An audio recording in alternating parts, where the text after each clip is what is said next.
Nagising si Amara sa isang maliit na kama sa loob ng office ng kapitan. Nakabalot siya sa kumot at may nurse na nag-aalaga sa kanya. "Nasaan ako?" Tanong ni Amara na mahina ang boses. "Dinala ka ng asawa mo dito, Miss Amara," sagot ng nurse. "Inalagaan ka namin. Nag-collapse ka raw sa sobrang stress." Wala siyang ibang nagawa kung hindi ang matahimik. Nang makarinig siya ng ingay mula sa labas, ay hindi na siya nagdalawang isip pa na lumabas kahit na nangihina. Doon nakita niya si Serena at si Cedric na tulad ng nakagawian ay naroon na naman para manggulo. Halos manghina rin si Amara sa kinatatayuan niya nang makita niya rin doon ang ilang socialite sa dati niya ring naging kaibigan noon. "Nakakatawa ka talaga, Amara," sigaw ng isang mayamang socialite na dumating para makita at mainsulto lang si Amara. "Iniwan ka ng fiancé mo kaya napilitan kang magpakasal sa pulube? Grabe, from mansion to squatters? Ang pangit naman ng downgrade mo, girl." Tumawa ang grupo nila at may nag-flick pa ng buhok. "Girl, kung hindi ka magaling pumili ng lalaki, huwag ka nang lumabas ng bahay. Nakakahiya ka." Ngumisi si Serena. Dahil ito yung gusto niya. Ang mapahiya si Amara sa lahat ng mga naging kaibigan niya. Wala siyang title, wala siyang pera. Kahit anong bihis mo, you'll always be the girl who married a beggar. Natigil lang ang lahat ng sandaling may dumaan na 5 malalaking itim na limousines. Hindi kalaunan ay bumaba ang hindi bababa sa 10 Royal Guards na ikinagulat ng mga naroroon. Mas lalo lang ding natahimik si Amara, lalo na nang bumaba ang isang Royal Guards para lumapit sa kanya, dala ang isang kumikislap na velvet box. Ilagay ang Royal Diamond Necklace sa leeg ng prinsesa. Saan nito? Nang makita nila ang kwantas, agad silang natahimik. "Prinsesa?" Bago ka pa lang sa channel neto, ibang kwento ni Ate Jane, istorya mo, ikwento mo. Huwag kalimutang pindutin ang notification bell at subscribe button.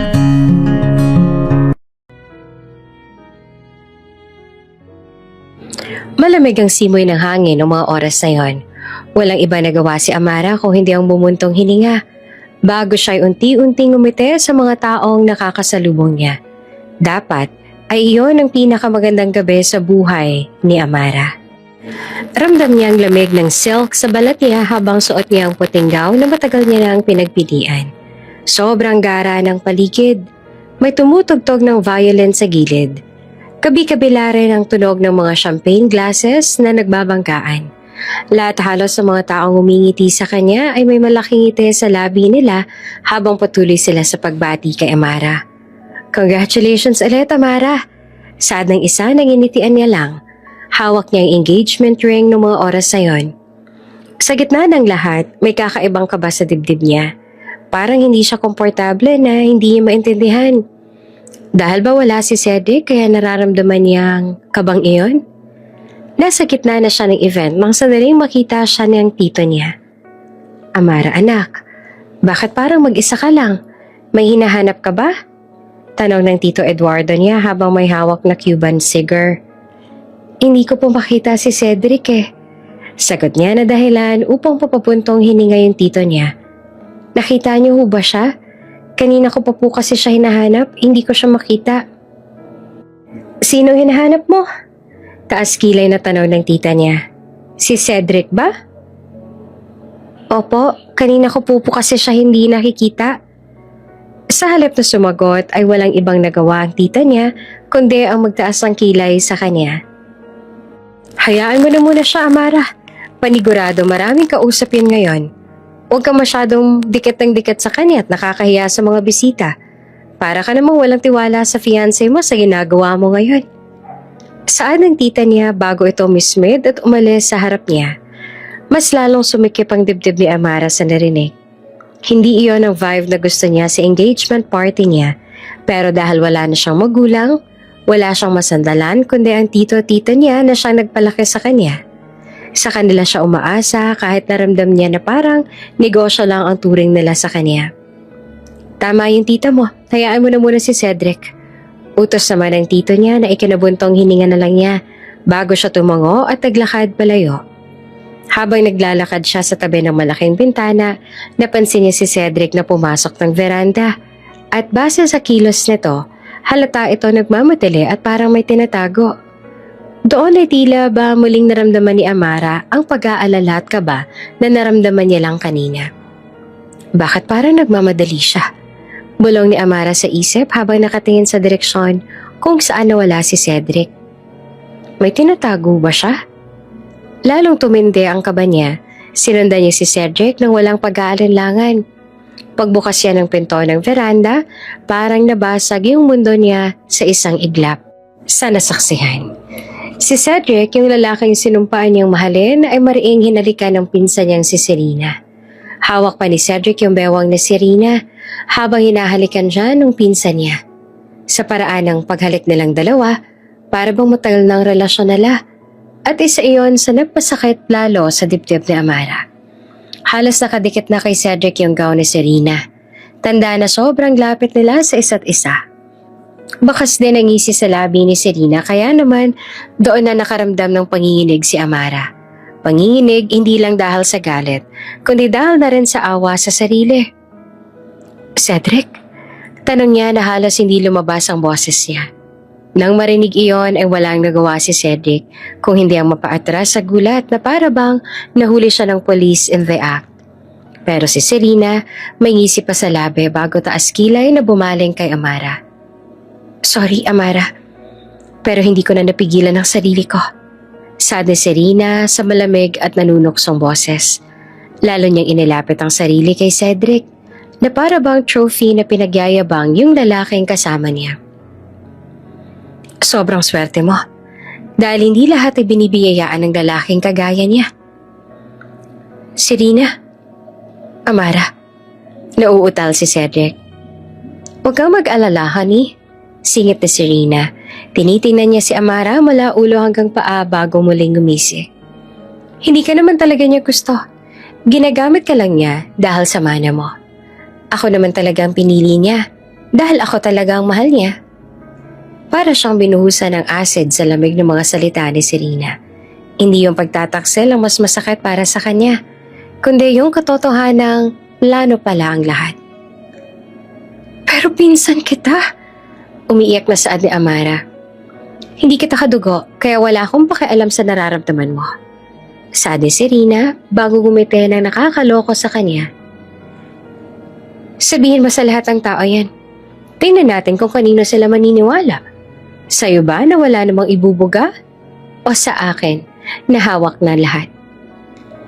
Sa halip na makinig kay Serena ay agad na bumali ng tingin si Amara kay Cedric na ngayon ay walang ibang nagawa kundi ang magbaba ng tingin. Cedric, sabihin mo hindi totoo yan. Saad ni Amara habang patuloy na umaagos ang luha sa mga mata niya. Totoo ba lahat ng to? Lahat ng yon? Lahat ng meron sa atin? Lahat ba ng yun peke lang? Ginawa mo lang ba lahat ng yun dahil pinaglalaroan mo lang ako? Amara, saad ni Cedric na sinubukan pang lumapit kay Amara na ikinaatras lang ito. Amara, pakinggan mo muna ako. Sumagot ka! Sigaw ni Amara sa kanya. Sa halip na sumagot ay walang ibang nagawa si Cedric kung hindi ang tahimik na yumuko na mas lalong ikinaiyak ni Amara. Nandidiri ako sa'yo, Cedric. Nakakadiri ka. Mabilis na tumakbo si Amara pabalik sa ballroom. Paulit-ulit lang si Cedric sa pagtawag sa pangalan niya, pero sa halip na bumaling ng tingin, ay nagpatuloy lang siya sa pagtakbo palayo. Hindi niya na napigilan ang sarili niya na maiyak dahil sa mga nasaksihan. Animong sobrang bigat ng lahat para sa kanya noong mga oras na yon. Pagpasok niya sa ballroom, imbes na yakapin siya ng pamilya, ay sinalubong siya ng malamig na panunumbat ng mga tingin ng tito at tita niya. Huwag kang umarte, Amara. Galit at mapait na saad ng tita Sofia niya. Alam mo naman kapag nagpakasal ka, sa'yo mapupunta lahat ng mana. Nilagay na yan sa will, kung sino pipiliin namin para sa'yo. Pero nag-cheat siya. Pinagpalit niya ako sa iba. Sigaw ni Amara na hindi naman makapaniwala sa nakikita at naririnig niya. At ano ngayon? Dagdag ng Tito Eduardo niya. Babae ka, Amara. Tiisin mo. Hindi ka dapat nagpapakita ng kahihiyan sa harap ng mga bisita. Bulong naman ang tita niya bago nito hinila ang braso niya ng masakit. Ngayon na yung panahon para maging matalino ka.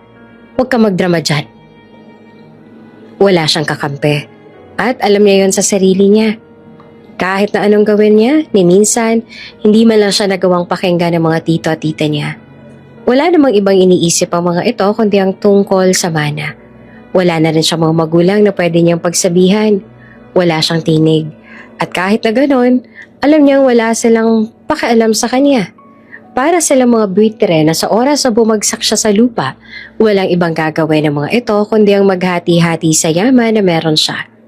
Pero sa loob ng puso niya, may isang sigaw na hindi nila mapipigilan. Hindi siya papayag na maging ganito na lang. Imbes yumukot umiyak, tumalikod siya sa mga ito. Hindi niya nakinaya yung kapal ng mukha ng mga taong ito. Tumakbo siya palabas ng venue na luhaang parang batang iniwan sa gitna ng kadiliman. Pero bago siya makaalis sa pinto, humabol pa ng sigaw si Serena. "Amara, tanggapin mo na lang." Sigaw nito sa malakas na boses na mas lalo niya na lang ikinagalit. "You are just nobody, Amara. He chose me. Accept it." Walang ibang nagawa si Amara kung hindi ang huminga ng malalim bago pinunasan yung luha niya bago tiningnan si Serena sa mata. "Huwag ka munang magpakasaya, Serena. Hindi pa rito matatapos ang lahat." Saad niya bago siya tumakbo palayo. Tumakbo siya ng mabilis. Hindi niya na narinig ang anumang sigaw sa likod. Ang tanging naririnig na lang niya ng mga oras sa yon ay ang tibok ng puso niya na parang gusto nang kumawala sa katawan niya. Lumabas si Amara sa hotel na parang hindi makahinga. Habang naglalakad, agad na bumuhos ang malakas na ulan. Wala siyang ibang nagawa kung hindi ang magpatuloy sa paglalakad. Animong sumasabay sa agos ng luha niya ang pagpatak ng ulan. Basang-basa na yung gown niya sa pinaghalong tubig, ulan at putik. Niwala ring humihintong sasakyan para tanungin siya kung anong nangyayari. Dinadaanan lang siya ng mga luxury car na mabilis ang takbo. Walang pumapansin. Minsan huminto ang mga tao para tumingin sa kanya pero walang tumulong. Parang tanawin lang siya sa pelikula ng iba na para bang extra siya sa isang shooting. "Hindi ako laruan," hikbi niya. "Ginawa ko naman lahat pero bakit?" Habang naglalakad siya sa sidewalk sa gilid ng kalsada, may lalaki naka-dirty jacket na nakaupo sa ilalim ng sirang waiting shed. Payat yon at animong may gasgas sa braso. May isang supot ng tinapay sa tabi niya. At nang makita niya si Amara na umiiyak, hindi siya nagdalawang isip na tumayo kahit pa nanginginig. "Miss, okay ka lang ba?" Mahinang tanong na Elias sa para bang takot siyang mali ang masabi. Lalong umiyak si Amara. Hindi niya kayang magsalita. Naupo siya sa tabi ng kinauupuan ni Elias. At halos bumigay siya sa sobrang pagod at sakit. Tahimik na kinuha ni Elias yung tinapay na nasa gilid niya at agad iyong iniabot kay Amara. "Alam ko may problema ka, tsaka dinadamdam." Aniya sa mahinang boses. Tiningnan niya si Amara na patuloy lang sa pag-iyak. "Pero kahit gaano pa kasakit yung dinaramdam mo, huwag mo pa rin kakalimutan kumain, ha?" Napatingin si Amara sa lalaki. Sa gitna ng paghihirap niya, may taong mas naghihirap pa pero mas mabait pa kaysa lahat ng taong nakasalamuhan niya sa ballroom kanina. "Anong pangalan mo?" Tanong ni Amara na halos hindi niya na makuha ang boses. "Elias. Elias ang pangalan ko." Sagot naman niya bago ngumiti ng bahagya. "Magpahinga ka na muna, mukhang pagod na pagod ka. Bakit ka ba naliligo sa ulan?" Bago pa man siya makasagot ay bigla nang umikot ang paningin niya. Nanlamig yung buo niyang katawan at kasabay nito ay yung pagkalabog ng dibdib niya. At bago pa man siya matanong ni Elias ay agad nang bumagsak ang ulo niya sa balikat ni Elias na ikinagulat naman ito. Miss, okay ka lang ba?" Panggising ni Elias sa kanya kasabay ng pagtapik niya sa malamig na pisngi ng dalaga. "Miss?" Nang hindi makarespond si Amara sa mga tapik niya, ay doon na nagdesisyon sa Elias sa damputin at buhatin si Amara. Kahit na hirap ay agad niya itong binuhat papunta sa isang luma at bakanting shelter sa tabi ng kalsada. Andito lang ako, huwag kang bibitaw. Bulong ni Elias kay Amara habang basang-basa na rin sa ulan.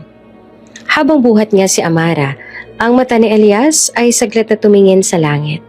May lungkot sa mga mata niya habang nakatingin sa taas. Ang kaninang nag-aalalang mukha niya ay mabilis na napalitan ng seryoso. Kailangan mo nang magmadali, Elias. Ani niya sa sarili bago siya bumuntong hininga at pinagmasdan ang mukha ni Amara na namumutla. Kinabukasan nagising si Amara sa gitna ng isang kakaibang amoy. Hindi ito yung mabangong linen at air conditioning ng mansyon nila. Nagmumula yung amoy sa lumang karton na may kaunting alikabok at amoy mildew mula sa tumutulong tubig mula sa sirang kisame. Nakita niya yung sarili niya na nakabalot sa lumang kumot na magaspang, pero maayos at malinis pa naman. Gising ka na pala, mahinang saad na Elias. Napatingin si Amara kay Elias. Nakaupo ito sa paanan niya at bahagyang nakasandal sa pader. Payat pa rin siya at basang-basa pa rin ang damit niya. Pero ang paraan ng pagtingin ni Elias sa kanya, punong-puno na ng pag-aalala. Bakit mo ako tinulungan? Tanong agad ni Amara habang pilit na inaalala yung mga nangyari kagabi. Ani mong bumalik sa alaala niya lahat ng nangyari sa ballroom kagabi, kaya naman hindi niya na naiwasang mapahawak sa dibdib niya. Nakita kitang umiiyak. Sagot ni Elias na simple lang bago siya nagbaba ng tingin. Tsaka mukha ka ring nagugutom at pagod na pagod. Bumaba yung tingin ni Amara at agad siyang nakaramdam ng pagtataka nang makitang may kumot at unan din sa paanan niya. Bakit ka natulog dyan? Tanong ni Amara habang tinuturo ang paanan niya. Hindi kita pwedeng iwanan dito mag-isa kaya sinamahan na kita. Baka kung sino pa makakita at magka-interes sa'yo rito. Sagot ni Elias at inayos ang kumot sa paa ni Amara. Hindi ka nababagay sa ganitong klase ng lugar, miss. Hindi bagay sa'yo. Mukha kang mayaman. Napangiti si Amara pero pait ang nakita ni Elias sa ngiti iyon. Salamat nga pala sa pagtulong mo ha. Kung hindi dahil sa'yo, baka kung saan na ako napadpad ngayon. Saad ni Amara dahilan upang umiti si Elias at mag-iwas ng tingin. O sino pa yung mahirap? Sila pa talaga yung may puso. Tsaka may kusang loob na tumulong. Nag-aalangan si Elias at tinignan niya si Amara na may kakaibang seryosong tingin. Hindi naman lahat ng mayaman masama. At hindi rin naman lahat ng mahirap mabuti. Nakadepende na lang siguro sa tao yan kung sino yung totoo. At saka, mas importante pa rin talaga yung puso. Salamat ha, Elias. Bulong ni Amara. Sa lahat ng mga taong may kakayahang tumulong sa kanya, hindi niya na-expect na isang pulubi lang ang tutulong sa kanya. Maraming may kakayahang tumulong sa kanya pero pulubi lang ang naglakas ng loob. Ilang sandali lang lumipas, ay narinig na nila ang yabag ng mga stiletto heels at isang galit na boses mula sa labas ng tent. Amara? Amara, lumabas ka dyan. Nakakahiya ka. Mabilis silang lumabas at hindi na nagtaka pa si Amara nang makita niya ang tita niya at mga tao nito na naroroon sa labas ng tent. Ani mong alam na ng mga ito na doon lang siya matatagpuan. Nakakahiya ka talagang babae ka. Dumating ang tita Sofia ni Amara na galit at animong hindi malang nag-aalala sa kanya. Tulad ng nakagawian ay naka-designer suit pa rin siya at halos ayaw niyang tumapak sa maduming sahig ng shelter. Ano ka ba, Amara? Ano bang ginawa mo sa buhay mo at bakit nandito ka?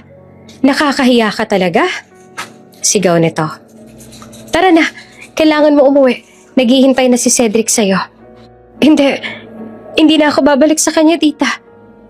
Matapang na saad ni Amara. Babalik ka sa kanya. Iyon ang gusto ko sa'yo. Huwag ka nang mag-inarte dyan. Hindi ikaw may karapatan na magdesisyon dito. Ang mana mo ang nakataya rito. Sigaw ng tita niya bago hinila ang braso ni Amara.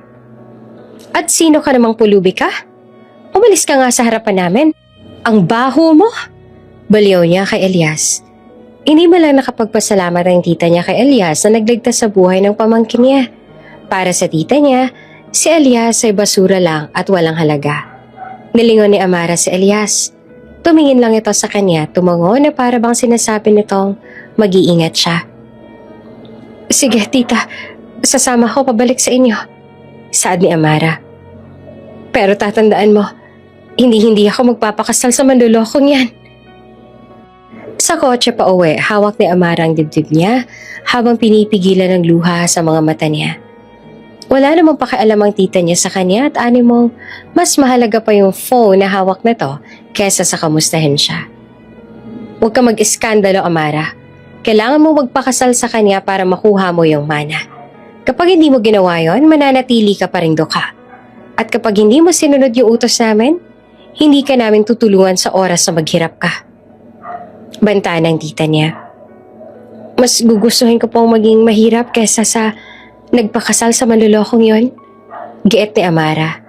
May kasamang ines ang tawa ng tita niya nang sandaling tuktukin nito ang noo ni Amara na ikinapikit naman ito. Gamitin mo yung utak mo, Amara. Ako ang naiinis sa'yo sa katigasan ng ulo mong yan. Pabalang na sagot ng tita niya. Pagdating sa bahay, agad siyang kinuha ng tita niya at siniguradong malinis siya. Pero hindi dahil sa pagmamahal sa kanya, kundi dahil sa image na iniingatan nila. Pagkaupo niya, tiningnan niya agad yung phone niya. At doon niya nakita ang isang notification na nag-trending agad. Headline iyon ng isang business website. Nakapost sa website na iyon ang litrato ni Cedric at Serena. Pareho silang ngiti-ngiti sa picture na yon. Pagkahawak ang kamay at mas nakakagulat pa roon ay suot ni Serena ang singsing na suot dapat ni Amara. Nanginginig ang kamay ni Amara sa galit at sakit. Sa loob ng post, nakita niya pa ang komento ni Cedric tungkol sa kung gaano niyang kamahal si Serena, kung gaano itong kaganda. Lahat ng papuri na ni minsan ay hindi niya natanggap mula kay Cedric ay buong loob lamang na natanggap ni Serena. Amara? Sigaw ng tita niya mula sa labas ng kwarto dahilan upang malungkot niya itong pagbuksan ng pinto. Hindi pa man siya nakakapagsalita ay lumagapak na yung sampal ni Tita Sofia sa kanya. Look what you have done! Nagdahil sa'yo nasira na lahat ng mga plano namin. Mawawala na sa'yo ang mana mo. Marami pa itong sinabi tungkol sa mana na hindi niya na pinakinggan pa. Masyado ng gulong-gulong isip niya. Nang dahil sa pinaghalong lito at lungkot ay hindi niya na nagawa pang sundan lahat ng sinabi ng tita niya. Ni hindi niya na rin maalala kung paano siya nitong iniwan doon nang tulala pagkatapos siya nitong pagsabihan ng pagsabihan. Sa huli ay nakita niya lang yung sarili niya nakaupo sa harap ng vanity table habang wala sa sariling nakatingin sa salamin. Hindi ako luluhod sa kanila. Bulong niya sa salamin na animong puno ng determinasyon. Hindi ako papayag na maging talunan dito. At mas lalong hindi ako papayag na mauuwi na lang sa ganito lahat ng pinaghirapan ko. Sa salamin nakita niya ang sarili niyang wasak at namamaga yung mga mata sa kaiiyak. Pero sa kabila ng lahat ng iyon, nakita niya ang determinasyon sa mata niya. Wala ako rito para maging kawawa lang. Serena, ibabalik ko sa'yo lahat ng pinaranas mo sa akin. Tandaan mo yan. Tandaan niyo yan.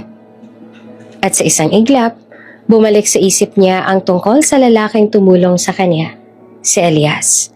Yung lambot ng tinig nito, yung pag-aalala nito sa kanya, yung pag-aalala, yung pagiging tunay nito sa kanya. Mas totoo kaysa sa lahat ng mamahaling suit at gown sa party kagabi. Kaya naman hindi niya na napigilang mapaisip tungkol kay Elias. Sa kabilang banda, wala namang ibang nagawa si Elias kundi ang tumitig sa mansyon ni Amara. Naroon siya sa dilim. Nakaupo at tahimik lang na nakatanaw sa bahay nila Amara. Hindi siya umalis doon. Parang bantay ang tingin niya na animong merong military precision at palaging nakafocus. Hindi ko siya pwedeng iwanan dito. Hindi ako pwedeng umalis. Saad ni Elias sa isip niya bago pumuntong hininga. Kinabukasan, sumabog ang chismis sa bayan tungkol sa failed arrangement. Lahat ng tendera, tricycle driver, kapitbahay, pinag-uusapan nilang lahat ang tungkol kay Amara at sa ginawa ni Cedric sa kanya. Wala pa man, iniwan na siya. Nakakadiri, pinagpalit siya sa pinsan. Ibig lang sabihin yan, wala na siyang mana. Ay nako, grabe, kawawa talaga. Pumunta si Amara sa palengke ng malungkot. Hindi siya makatingin sa mga tao roon kahit na panay ang tingin ng mga ito sa kanya. Wala siyang ibang nagawa kung hindi ang yumuko sa paglalakad kahit naramdam niya ang mga matang nanonood sa kanya habang naglalakad siya. May tumawa pa ng malakas sa animong nang iinsulto, bagay na mas lalong nagpasakit sa puso ni Amara. Kung ako yan, baka tumalo na ako sa bangin ng kahihiyan. Hinawakan niya ang dibdib niya at nagsimula ng humigpit ng mga oras na yon. Pumunta sana siya sa pharmacy para bumili ng vitamins at painkillers pero ganoon ang mga narinig niya. Pero sa gitna ng paglalakad niya, nakita niya si Elias na nag-aayos ng lumang kariton na parang gagawing pushcart. Nakita niya na may mga bruises pa rin sa mga braso at mukha pero abala siya sa pagtatrabaho. Hindi siya nag-aabang ng limos, nagtatrabaho siya. Nagkatinginan sila, walang salita, pero may tahimik na lambing sa mata ng lalaki na parang nagsasabing, okay lang, laban pa. Sa dami ng mata na humuhusga, ito lang yung pares ng mata na hindi niya hinuhusgahan. Walang judgment, walang sarcasm, tulad ng sa iba. Naglakad pa palapit si Amara kay Elias habang ang mga tao naman ay nagbubulungan sa likod niya. Amara, hindi ka dapat nasa ganyan. Bulong na isang tendera. Sayang yung yaman mo, te. Masyado ka pang bata para maging homeless. Sa halip na pansinin ang lahat ng iyon ay wala siyang ibang nagawa kundi ang i-ignore lahat ng iyon. Tumingin siya kay Elias na naghihintay lang sa kanya. Elias? Mahina pero may pag-aalala nitong sagot sa kanya.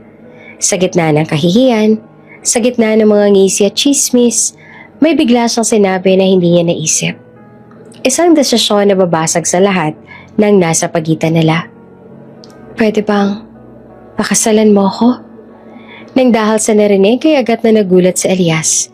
Maging ang mga dumadaan ay agad na natigilan.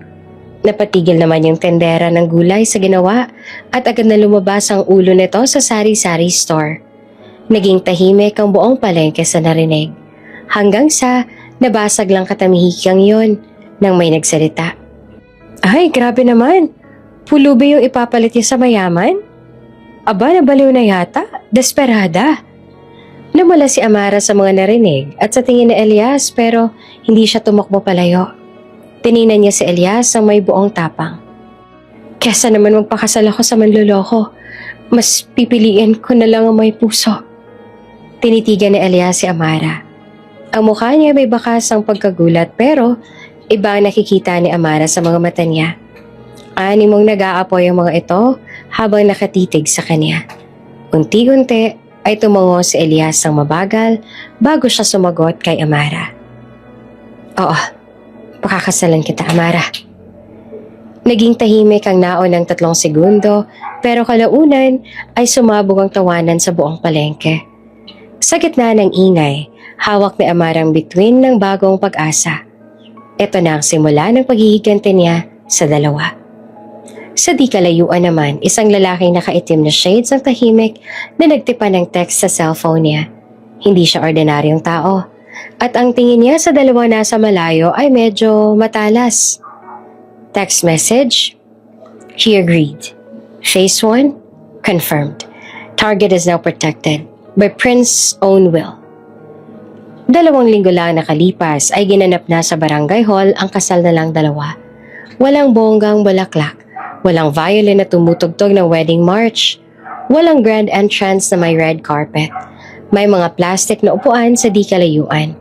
Flores de papel na ginawang dekorasyon at mga taong nakaupo para manood ng kasal ni Amara na di kalaunan ay pagtatawanan din nila. Si Amara, imbes na suotin ng mamahalin niyang gown, ay nakasuot ng isang simpleng puting dress na binili lang niya sa ukay-ukay. Pero malinis at maayos naman ang itsura niya.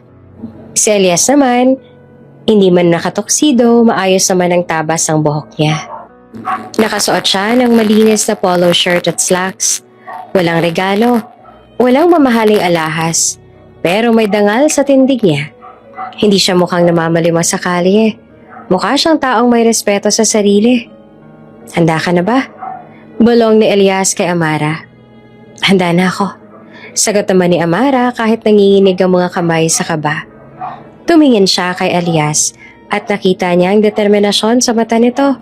Hindi siya nagkamali sa pagpili niya. Ang barangay captain ang siyang nagkasal sa kanila. Ang mga salita ng kapitan ay simple lang, pero totoo. Amara, tinatanggap mo ba si Elias bilang asawa mo? Sa hirap at sa ginhawa? Opo, tinatanggap ko. Sagot ni Amara na malinaw at matatag ang boses. Elias, tinatanggap mo ba si Amara bilang asawa mo? Opo, kapitan. Sagot naman ni Elias sabay higpit ng hawak sa kamay ni Amara. Habang pumipirma sila sa marriage contract, pumalakpak ang ilang lasing sa gilid habang nagtatawanan. Narinig naman ni Amara yung mga bulungan sa malayo na nanonood naman ng kasal nila. Nako, kasal yan ng mga desperado, kawawang mga bata. Sa gitna ng mga bulungan, mabilis na tumahimik ang lahat. Mula sa malayo, natanaw ni Amara sila Cedric at Serena na parating.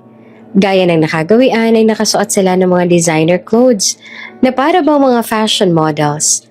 Sa labi nila ay makikita ang mga ngiti. Malapad na animong nanunukso pa ng mga oras na yon. Huminto sila sa harap ng lamesa ng kapitan na para bang spotlight ang tingin nila. Congrats, cuz! Sarkastik ang bati ni Serena. Tiningnan niya si Amara mula ulo hanggang paa na punong-puno ng pangmamata. Bagay talaga sa'yo ang ganitong setup. Pangmukhang tanga lang. Hindi ako mukhang tanga, Serena. At least, kung mukha man akong tanga, totoo lahat ng to. Matapang na sagot ni Serena. Si Cedric naman ay bahagyang umisi sa narinig. Hindi ka talaga naghintay, ano? Ganon ka ba kadesperada na maikasal? Akala ko ba mayaman ang gusto mo? Bakit ka napunta sa isang cheap na... I'm sorry, anong tawag nga ulit sa'yo?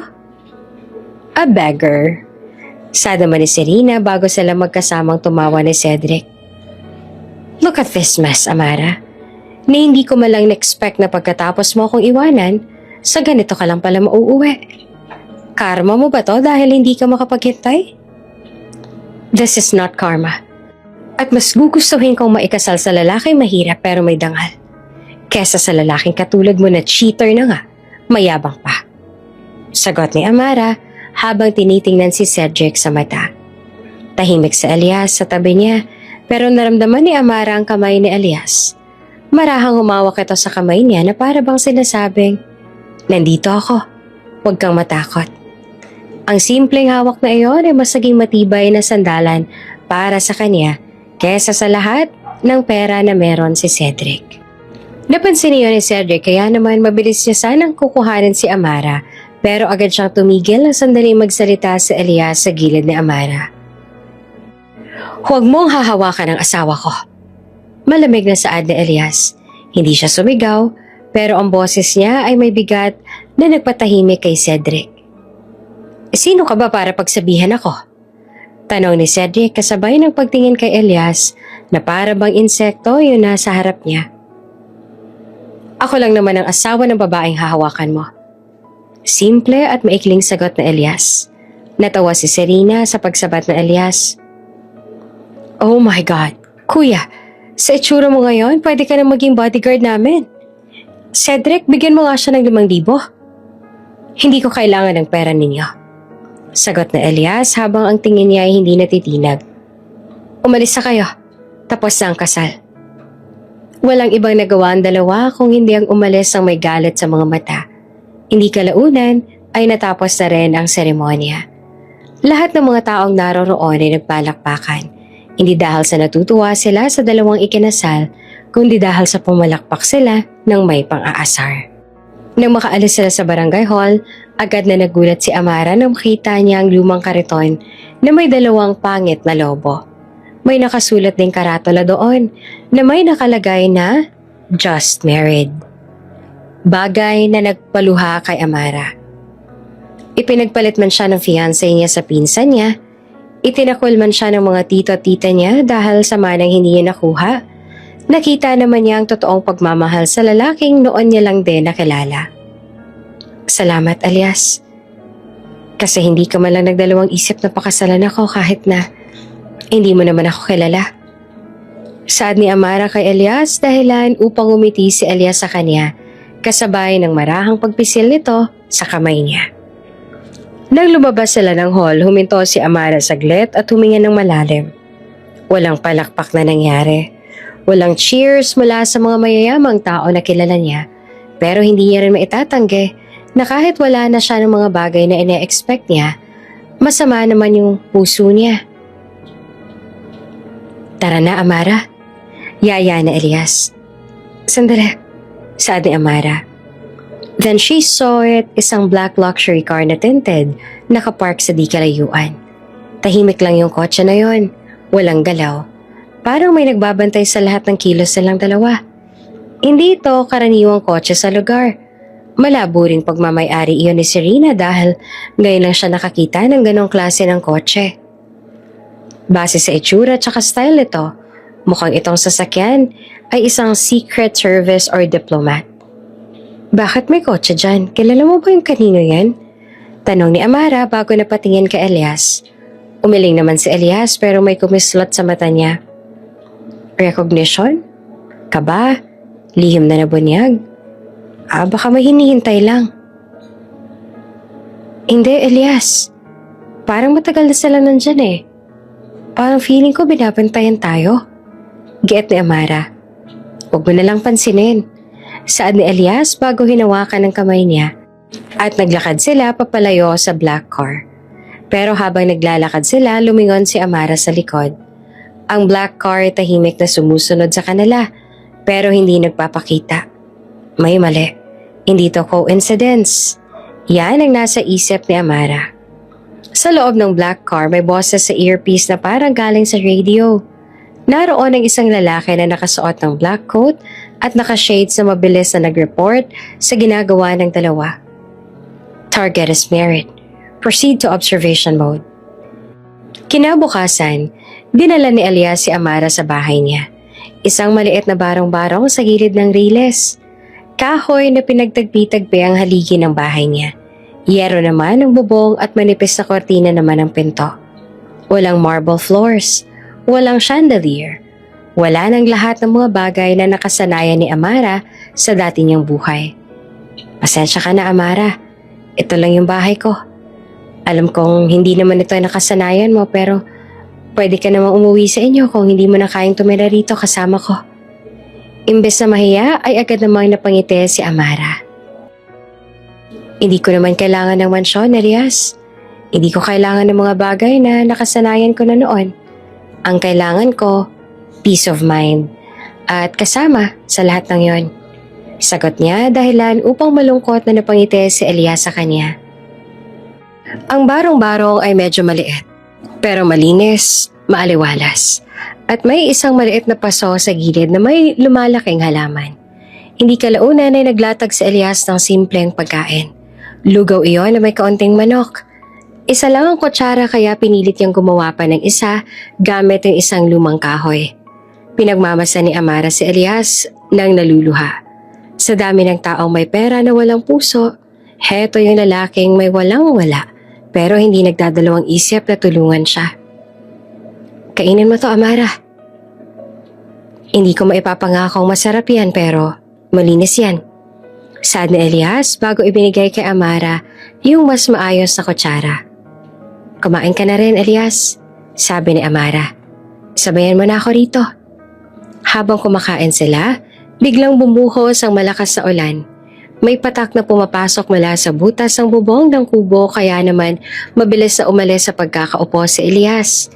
At tatawa-tawang kumuha ng balde at agad na inilagay sa parte kung nasaan yung butas. Ang ganda ng bahay ko, no? May sariling shower? Biro ni Elias dahilan upang matawa si Amara. Kahit simple lang yung buhay na meron sila, ang importante ay masaya sila. Sa totoo lang ay mas masaya pa si Amara ngayon. Mas totoo yung tawa at saka saya niya ngayon kaysa doon sa peking tuwa niya sa sariling engagement party niya noon. Kinagabihan ay bahagya silang nagkatinginan. Isang banig lang ang meron sila kaya naman hindi nila alam kung saan pupwesto at kung paanong maghahati sa kakapiranggot na space. Dito ka sa may gilid, Amara. Saad ni Elias, ako nasa sahig. No, mahinang sagot ni Amara, malamig dyan. Pwede naman tayo mag-share dito. Friends tayo, right? Namala si Elias pero agad na sumilay ang ngiti sa labi niya. Oo naman, friends, aniya. Pero sa mata niya, may respeto. He was protecting her peace. Hindi niya hinawakan si Amara at hindi siya nag-take ng advantage sa asawa. Gaya ng gusto ni Amara ay magkatabi silang natulog. Pero pumikit si Elias, hinawakan niya muna sandali ang lumang coin charm sa bulsa niya na para bang inaalala niya yung nakaraan na hindi niya pa pwedeng sabihin kay Amara. Malapit na. Kailangan niya lang muna itong protektahan. Samantala, sa labas ng kubo ay may lalaki nagmamasid at nagre-report sa radyo sa ginagawa ng dalawa. Tulog na sila, boss. Sad ang lalaki sa earpiece habang nakamasid sa loob ng kubo gamit ang binoculars. Mabuti, bantayan mo lang sila. Saan ang kausap niya sa kabilang linya? Kinabukasan, hindi nagtagal ay sumabog yung balita ng kasal nila Amara at Elias sa online website. Ang mga social media sites at gossip blogs ay puno ng articles at mga chismis tungkol sa kasal nila Amara at Elias. May mga edited pictures pa na Amara at Elias na parang naging comedy pa yung kasal nila dahil hindi ina-expect ng mga tao na ang bigating engagement niya kay Cedric ay nauwi lahat sa kasalan sa barangay hall dahil sa pagpili niya kay Elias. Maraming comments tungkol sa kasal nila. Kabilang na roon yung mga comments na parang online bullying nang nangyayari. At meron din namang mga posts tungkol sa kanila na para bang ginagawang katatawanan yung kasal niya kay Elias. Iba talaga yung trip ng mga mayayaman, ano? Gusto ng poverty porn, desperada yarn. Kawawa naman si Cedric, ipinagpalit pa sa pulube. At least, nakaiwas si Cedric sa gold digger niyang ex-fiancé. Nakairang scroll pa si Amara sa website na iyon hanggang sa makita niya ang post si Serena sa wall na to. Some people lose gold and settle for trash. Sad reality when you don't know your worth. Good luck sa Riles, Amara. Nanginginig si Amara habang binabasa lahat ng iyon. Sunod-sunod din ang pag-iyak niya habang binabasa pa yung ibang comments. Hindi niya inakala na ganitong kasakit ang mabuhay sa mata ng publiko at sa pamilya na gustong durugin siya. Bakit mabilis na napansin ng mga tao yung kasal nila ni Elias? Pero hindi man lang mapansin tsaka punahin ito yung ginawa ni Cedric na pag-cheat sa kanya kahit na malapit na silang ikasal noon. Bakit one-sided sila? Bakit hindi man lang nila punahin yung ginawa ni Cedric sa akin? Bakit kailangan nilang gawin to sa akin, Elias? Tanong ni Amara habang patuloy na umiiyak. Ano bang ginawa ko masama? Nagmahal lang naman ako Tahimik lang si Elias sa gilid habang pinagmamasdan niya si Amara. Hawak niya yung basang bimpo at nang magkaroon ng chance ay agad siyang lumapit kay Amara at ginamit ang bimpong iyon pamuna sa luha ni Amara ng dahan-dahan. Wala kang ginawang masama, Amara. Bulong ni Elias sa malambing na boses. Masakit lang sa kanila na nakawala ka sa kamay nila. Mas gusto nila na nakikita ka miserable at naghihirap. Pero ang sakit basahin ng lahat ng yon. Saad ni Amara. Yung walang naniniwala sa akin. Lahat sila, sinasabing tanga ako. Tumingin si Elias sa mata niya ng mahinahon at seryoso. Ako, naniniwala ako sa'yo, Amara. Saad ni Elias na matatag ang boses. Napahawak si Amara sa dibdib niya na unti-unti namang naninikip. Sa lahat ng tao, hindi niya akalain na sa isang pulube, isang taong walang-wala lang maniniwala at sasama sa kanya sa lahat ng ito. Hindi totoo ang comment ng Serena na yan. Patuloy na Elias. Hindi ka nagsettle lang sa isang basura. Pinili mo lang yung peace of mind mo. Yung dangal. Kesa naman sa kasinungalingan at pera na sinasabi nila na gusto nilang piliin mo. Umayos sa pagkakaupo si Elias bago muling bumaling ng tingin sa kanya. Huwag ka mag-aalala, Amara. Nasa tabi mo lang ako. Hindi kita pababayaan. Pangako ko yan sa'yo. Dagdag pa niya. Hindi na iyon sinigawan. Hindi pinilit. Pero mas bumigat sa puso niya yung bigat ng katotohanang may taong kumakapit sa kanya. Kahit lahat ng taong inaasahan niya nakakampi sa kanya, tumalikod na. Ang mga salita ni Elias ay animong pader na ginawa niyang sandigan at promotekta sa kanya sa lahat ng sakit at salita na ibinabato sa kanya ng ibang tao. Nang gabing iyon, sa kawalan ng kuryente sa kubo nila, nag-usap sila sa liwanag ng gasera. Ang usapan nila ay hindi tungkol sa yaman o sa mana. Tungkol iyon sa buhay na tatahakin nila. "Bakit ka mabait sa akin, Elias?" tanong ni Amara. Mas kalmado na siya ngayon kaysa kanina. "Hindi mo naman ako kilala. Kung tutuusin nga, mas marami pang pwedeng tulungan dyan na mas karapat-dapat kaysa sa akin." "Hindi naman kita tinutulungan, Amara." Sagot niya gamit ang malalim na boses niya. "Pinoprotektahan kita." Napatingin si Amara sa kanya na kinakabahan ng kaunti dahil sa lalim ng boses niya. Parang may pangako sa bawat salita ni Elias sa mga oras na yon. Parang may dahilan kung bakit niya ginagawa lahat ng iyon. "Anong ibig mong sabihin? Bakit mo ako pinoprotektahan?" tanong ni Amara. Hindi agad sumagot si Elias. Sa halip ay nananatili lang ang tingin niya sa apoy ng gasera. "Saan mo naman ako pinoprotektahan, Elias?" muling tanong ni Amara. Ilang segundo pa yung nagtagal bago muling sumagot si Elias sa kanya. "Sa mga taong nagtatago sa dilim." Bulong niya na ikinakunot naman ng noo ni Amara. "Sa mga taong nag-iisip na sila yung nagmamay-ari sa'yo." "Hindi mo ako kilala, Amara. Pero alam kong kailangan mo ng proteksyon laban sa kanila." Nag-aalangan si Amara. Gusto niyang magtanong pa. Pero ang tingin ni Elias ay parang sinasabing, "Huwag muna ngayon. Hindi pa ito ang tamang oras para dyan. Kahit na hindi mo man ako totoong asawa, mananatili ako nandito. Walang makakakuha sa'yo, Amara. Wala silang karapatan sa buhay mo." Seryoso niya pang dagdag. Mas matapang siya kaysa kay Cedric. Mas seryoso siya sa pangako niya kaysa sa tita at tito niyang tumalikod na sa kanya. Habang nagtitigan sila, may isang lalaki mula naman sa malayo ang may camera telephoto lens. Mula sa pwesto niya, kinuhanan niya ang dalawa mula sa bintana ng barong-barong. Hindi siya paparazzi na naghahanap ng chismis sa buhay ng dalawa. Mukha siyang private investigator na nagmamanman sa kilos ng dalawa. Hindi kalaunan ay may kinuha ito sa bulsa at bumulong. "Target emotionally attached, face progressing." Lumipas ang mga araw na hindi lang puro iyak at sakit ang nararamdaman ni Amara. Simula nang ikinasal siya kay Elias, hindi na tulad ng dati yung naging buhay niya sa kubo kasama nito. Madalas na siya ngayong tumatawa. Hindi tulad doon, bagay na malaki talaga yung pinagbago niya. Sa umaga, magkasama silang nagluluto ng turon at kwek-kwek at iyon ang naging bonding nila sa araw-araw. "Ako na maghihiwa ng saging," sabi ni Amara. "Wag na, baka masugatan ka lang," sagot na Elias sabay kuha ng saging. Tinignan niya ang kamay ni Amara na malambot na at animo kutis ang mayaman.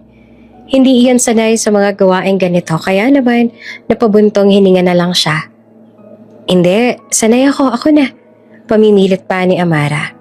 Hanggang sa nagtalo sila at nagtawanan. Kahit pawisan na si Amara, hindi niya pa rin maitatanggi sa sarili niya na masarap sa pakiramdam na may kasama talaga sa lahat. "Ako na nga rito, manood ka na lang," sagot pa ni Elias. Wala namang iba nagawa si Amara kung hindi ang mapabuntong hininga na lang bago siya nagdesisyong pagtuunan na lang ng pansin ang paghahalo sa batter. "Masyado ka namang protective, Elias." Aniya na ikinatawa naman ito. "Kailangan eh," sagot na Elias at gumiti siya ng tahimik na nagpabilis naman ng tibok ng puso ni Amara. "Hindi lang naman ako ang pumoprotekta sa iyo, Amara. Pinoprotektahan mo rin naman ako ah." Sa hapon, magkasama silang nagtitinda ng kwek-kwek at fishball sa kalsada. Hindi sanay si Amara sa ganoon pero hindi niya rin maitatanggi na masaya siya. Kapag may batang umiiyak, si Elias ang nagbibigay ng extrang fishball. Kapag naman may lasing, sinasaway niya naman ito ng may disiplina pero may ngiti. May respeto siya sa lahat ng tao, mayaman man o mahirap. Hindi siya nang-aapi at iyon ang nagpabago ng tingin ng mga tao kay Elias. Kahit na binansagang asawa ng pulubi si Amara, hindi kalaunan ay nagsimulang magbago yung tingin ng mga ito sa kanya. Nakikita nila yung genuine happiness ni Amara kay Elias, kesa sa mga nakita nila noon na lungkot kay Amara kapag si Cedric naman ang kasama niya. Kinagabihan, bumili si Amara ng yelo para sa business nila. Pagbalik niya, nakita niya si Elias na nagbabasa ng isang bagay sa phone niya. Nakasulat iyon sa foreign language at may royal crest sa tabi ng article. Anong binabasa mo? Nagulat si Elias sa pagdating ni Amara at mabilis siyang pinatay yung screen ng cellphone niya. Hindi siya mapakali nang makita ang kuryosong tingin ni Amara noong mga oras na yun. World news lang, tungkol sa politics. Sagot niya at agad na inilagay yung phone sa bulsa niya. Pero napansin ni Amara yung sinilid sa bulsa niyang ring case. Sandali niya nang salyapan ito at lalo siyang napatakip ng dibdib. Hindi iyon ring case ang pulube. Tama ang bigat. Tama ang ukit. Parang crest ng isang royal family.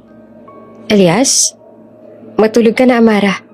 Sagot niya habang pilit na iniiba yung usapan. Inalikan niya sa noo si Amara bago siya nagdesisyong mahiga sa banig. Bago pumikit si Elias, nakita niyang pinisel na Elias yung gold coin charm na palagi niyang hawak.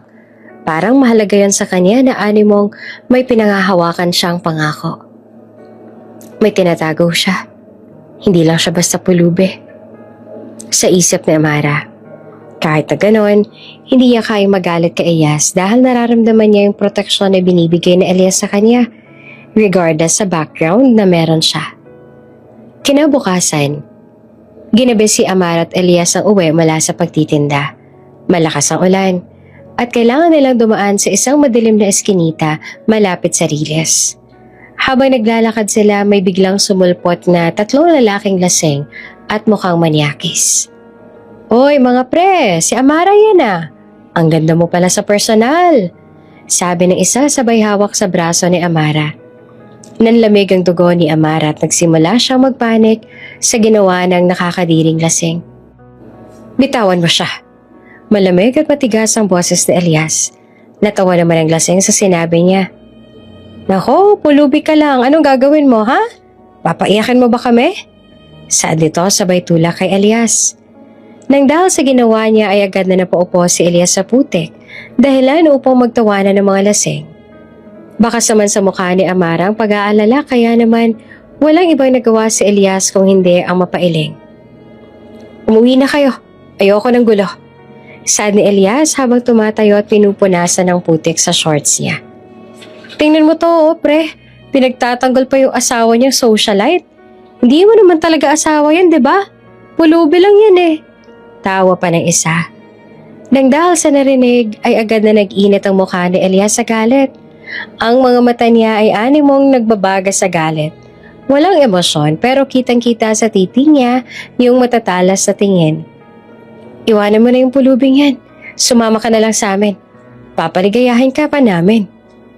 Isang mabilis sa sundok agad ang ibinigay ni Elias sa sapulpa sa panga ng lalaking humawak kay Amara at nagsasalita. Hindi na nakasigaw ang lalaki at agad na bumagsak sa lupa dahil sa impact ng ginawang pagsuntok na Elias.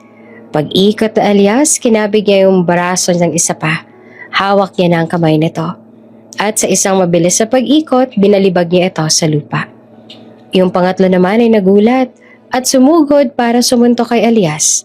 Pero si Elias parang nakita niya na ang galaw bago pa ito mangyari. Isang elbow strike ang iginawad niya dito na para bang nasa isa siyang military combat dahil sa mga galaw niya at suntok niya. Sa loob ng 3 segundo, 3 lalaking nakahiga sa lupa at nawala ng malay dahil sa ginawa ni Elias. Hindi ito galaw ng isang pulube lang. Base sa galaw niya at paraan ng pag-iwas niya kanina, para bang nag-train siya sa isang training combat. Walang ibang nagawa si Amara kung hindi ang mapatingin kay Elias. Habang nakatingin ito sa 3 lasinggero, mong hindi man lang siya hiningal sa ginawa niya kaya naman gulat na gulat si Amara na napatitig sa kanya. Elias, paano mo? Kailan ka natuto niyan? Tanong ni Amara na hanggang ngayon ay nanginginig pa rin. Huminga si Elias ng malalim. Lumapit siya kay Amara at hinawakan ng braso niya na sinigurado niya na wala man lang itong sugat. Amara, Hindi mo na kailangan malaman ang tungkol doon. Ang importante, ayos ka. Mahina niyang saad na may takot din sa mata na nakita niya si Amara na parang hindi dapat. Dumating ang barangay at tanod na naalarma sa ingay. Nakatayo na ang tatlong lalaki pero umalis na sila agad dahil sa kahihiyan at sakit. Sino yung mga yon, Elias? Tanong ng tanod. Mga lasing, kuya. Okay na po kami. Salamat. Sagot ni Elias at hinila na si Amara papalayo. Habang naglalakad sila, tahimik lang si Amara. Gusto niya magtanong pa pero hindi niya magawa. Hindi mo ako kailangang protektahan sa ganong paraan, Elias. Mahinang saad ni Amara na nanginginig pa rin. Di naman kita pwedeng pabayaan. Sagot naman ni Elias. At sa sandaling iyon, ang mukha niya ay puno ng seryosong responsibilidad. Pag uwi nila sa bahay, ay hindi mawala sa isip ni Amara yung mga galaw na Elias kanina. Sino ba naman yung pulubing marunong lumaban na parang bodyguard siya ng royal family? Kinagabihan, nagising si Amara nang marinig niya sa labas sa Elias na animong may kausap siya sa burner phone. Yes, the situation is contained. I cannot leave her. She's connected to the will. My duty is to protect her. May nakatagong authority sa boses niya noon, niya lang narinig. Kinabukasan habang nagtitinda sila ng kwek-kwek, dumating si Cedric. Nakasuot ito ng suit, naka-sunglasses, at may dala-dala siyang mapanuksong ngiti. Amara! Malambing niya sa dahilan upang mapatingin si Amara sa kanya. Ano na naman ang ginagawa mo dito? Angil niya dahilan upang natawa si Cedric. Umalis ka na, Cedric. Relax. Di naman ako nagpunta rito para manggulo. In fact, hindi pa huli ang lahat. Aniya na makalapit at tinignan ng stall nila. Pwede ka pang bumalik. Look at this. Inabot niya ang isang envelope. Binuksan niya ni Amara at hindi na siya nagulat nang makita ang isang check na naglalaman ng 10 milyon. Kapag iniwan mo yan, sabay turo kay Elias sa abala sa pagbebenta ng fishball, ibibigay ko sa'yo lahat ng kailangan mo. Kahit hindi ka magpakasal sa akin, hayaan mo lang ako mag-manage ng mana mo. Hinampas si Amara ang pera sa dibdib ni Cedric na ikinangisi naman ito. Hindi ako nabibili, Cedric, saad ni Amara. Mas mahal pang dignidad ko kesa sa pera mo. Hindi na nagsalita si Cedric, pero sa di kalayuan, bumaba rin ang sasakyan ni Serena. Tulad ng nakagawian ay nakasuot na naman ito ng designer coat. Tumaas ang kilay niya nang makita niya si Amara na naroon sa stall. Hindi kalaunan ay lumapit siya ng may ngisi sa labi. Girl, come on! Do you really think you belong here? Look at you! Dirty feet, cheap life, asawa ng pulubing. Bago pa man matapos si Serena, nagsasambitin niya, ginawaran na siya ni Amara ng isang malakas na sampal. Lahat ng tao sa kali ay natigilan, pati si Elias napatigil sa pagbebenta sa nasaksihan. Mas mabuti nang magkaroon ng buhay na ganito, kesa magkaroon nga ng buhay na katulad ng sayo, pero hindi naman masaya. And do you think hindi ko ginusto na nandito ako? Nagkakamali ka, Serena. Kung inaakala mo na nagsisisi ako, pues, nagkakamali ka. Dahil masayang masaya ako sa buhay na pinili ko ngayon. Matigas na saad ni Amanda na ikinangisi naman ni Serena. Pinili ko yung buhay na makakapagpasaya sa akin. At hinding-hindi ako magsisisi na pinili ko sa Elias. Dagdag pa niya. Tahimik lang si Elias sa tabi niya. Pero sa paraan ng pagtingin niya sa dalawa, animong kaya niyang lapain tong mga to. Hindi niya kailangang magsalita dahil alam niyang sapat na yung presensya niya sa tabi ni Amara para mapagtanggol niya ang sarili niya. Magbabayad ka sa ginawa mo sa akin, Amara. Sigaw ni Serena habang nakahawak ang pisngi niya. Tingnan natin kung sino magbabayad pagdating ng araw. Sagot ni Amara na hindi naman natatakot. Umalis na kayo. Wala na kayong karapatan sa buhay ko. Galit na umalis sina Serena at Cedric sa stall nila Amara. Kapag may taong napapatingin sa direksyon nila, ay sinisinghalan ni Serena lahat ng iyon dahilan upang pasikreto pa silang tawanan ng mga tao sa paligid. Ang yabang talaga ng babaeng yan, baliyaw ni Serena. Hayaan mo na si Rina. Hindi magtatagal, babalik din sa atin yan. Hindi yan sanay sa hirap. Sagot naman ni Cedric. Sa di kalayuan, may sundalong nakasuot ng coat at shades ang nagmamatsyag at masusing nagre-report sa earpiece niya. Tinanggihan niya yung pera. Nito bago tuluyang nagtago bago pa man siya mahuli ni Amara. Nalingon ni Elias si Amara at di kalaunan ay lumapit siya para hawakan ang kamay na to. Bakit mo ginawa yun, Amara? Hindi mo na sana sinampal. Baka magigante lang sila. Hindi na mahalaga yon, Elias. Saad ni Amara. Di ko naman pwedeng hayaan na apak-apakan lang nila tayo. Ginawa ko yun para sa atin. Para sa dignidad natin. Salamat, Amara. Bulong ni Elias. Tiningnan niya si Amara na may paghanga at respeto na hindi niya naramdaman kanino man. Itinaya ni Elias ang sarili niya para protektahan ang dignidad ni Amara at itinaya naman ni Amara ang yaman niya para protektahan yung dignidad ni Elias. Hindi nagtagal, nagsimula ng magbago ang takbo ng pangyayari sa maliit na komunidad sa Riles. Isang tanghali, habang abala si Amara at Elias sa paghahanda ng fishball, biglang may dumating na mga lalaking nakasuot ng coat. May earpiece at mga shade sa mata. May foreign accent sila at mukhang hindi sila taga dito. Mukha silang elite na security personnel. May dala-dala silang blurred na litrato. Pero si Elias iyon na nakasuot ng tuxedo at may royal pin sa dibdib. Ang crest na nakita ni Amara sa phone ni Elias. Iyon din ang crest na pin na suot niya sa picture. Excuse us, tanong ng isa sa mga tao roon na may matigas ang accent. Have you seen this man? His Majesty's missing son. Natulala ang mga kapitbahay at napatigil ang chismisan sa paligid. Sino yan? Tanong ng isang tendera. Wala kami nakikita, sabi ng isa pa na kinakabahan. Si Amara ay biglang kinabahan. Tumingin siya kay Elias. Nakakunot lang ang noo ni Elias at bahagya na ring umigting ang panga niya. Elias, kilala mo ba sila? Tanong ni Amara. Hindi ko kilala. Sagot ni Elias habang bitbit si Amara paatras. Animong tinatakpan niya ito para hindi siya mapansin ng mga lalaki naghahanap. Mr. Elias, we know you're here. We're here to bring you back. Sabi ng isa sa mga lalaki nakasuot ng royal coat. I am not going anywhere. Matigas sa sabi naman ni Elias. At wala kayong karapatan dito. Umalis na kayo. Nagkatinginan ng mga lalaking security na animong nahihiwagaan na sa mga kinikilos sa Elias. The Queen sent us. Pilit ang isa pa. She needs you now. There are matters of the state that need your attention.